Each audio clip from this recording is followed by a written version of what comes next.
This is the fourth and final part of the Tommy Allsup interview, in his own words. Well, it went pretty good. In fact, we didn't have a drummer, and we were switching around, and I saw Richie more that night. And Buddy got there early, or when we got there, we were late getting there, and he had talked to Anderson and got the manager and got arrangements for me and him and Waylon to fly. And the Big Bopper had the flu, and he had talked to Waylon about if there's another seat, he'd like to have it.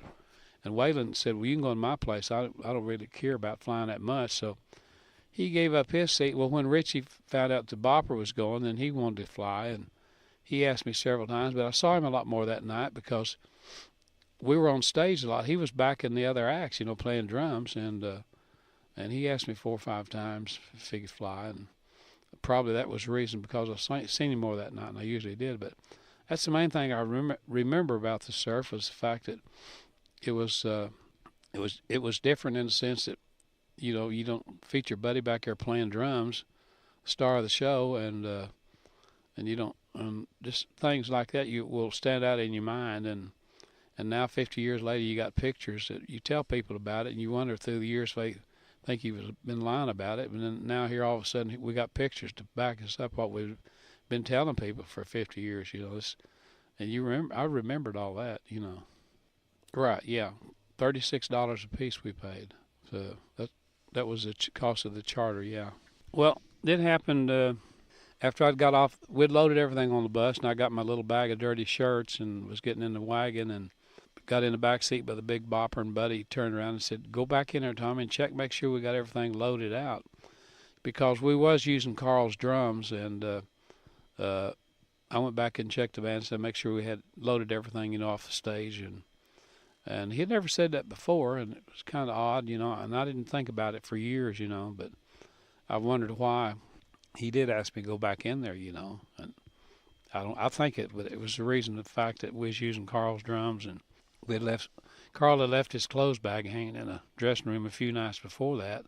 But had he not said that, I'd been on the way to the airport, with him. But that's when I saw Richie in there. He was still in the building signing autographs, and he asked me again, said, you going to let me fly? And I just pulled out a 50-cent piece and flipped it and said, call it.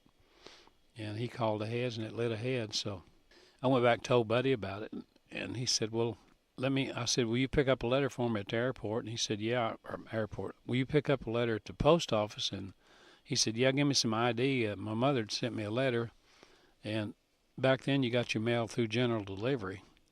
So I was trying to find my driver's license, and he just said, I'll give me your wallet. And he just took my wallet and stuck it in his inside pocket.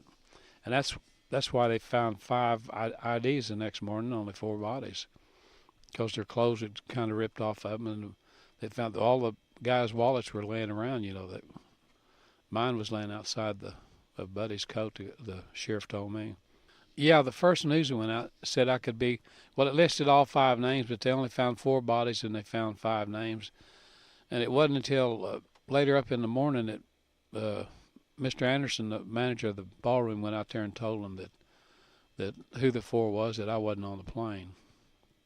Yeah, it was kind of weird. I was talking to my mom in Claremore, Oklahoma, and the lady next door was trying to call her and tell her that she had heard about it on a Tulsa radio station, that I was listed as one of the people on that plane. I was asking her had she been watching TV that morning. She said no, she hadn't turned it on.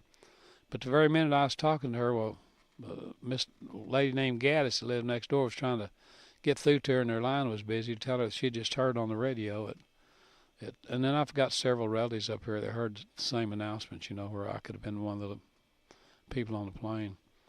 Actually, from the surf ballroom to that airport, it's probably less than 2 miles, and it's in Mason City, but it's right on the line where you see when you're going into to Clear Lake from Mason City, it says Clear Lake, and you can look to the right there, and that's where the runway started, where they took off from. So that's, you can stand there at that Clear Lake sign and throw a rock out there on the runway where they left from that night, because they took off to the east instead of the runway runs north and south, but they took off to the east and circled back to the south, come back over the runway and went right straight down the runway, kind of northwest, and then Dwyer told me, he said, I watched the plane lights. He said, then they went over the horizon, but I think the plane was going down more than going over the horizon. It was just, they were losing altitude.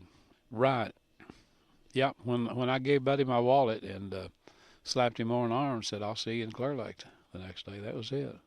It was cold and clear. It was like probably, it'd been like 15 below zero. And it was probably that cold, but it was clear, and they talk about snowstorms. There was snow on the ground, but there wasn't no snowstorm going on. There was flurries in the area, But I think that just the kid couldn't read. He wasn't checked out on his instrument flying, so I think that was the big deal right there. Yeah, we headed for Fargo, North Dakota, and that's where we're staying. And the big bopper that day, he got sick.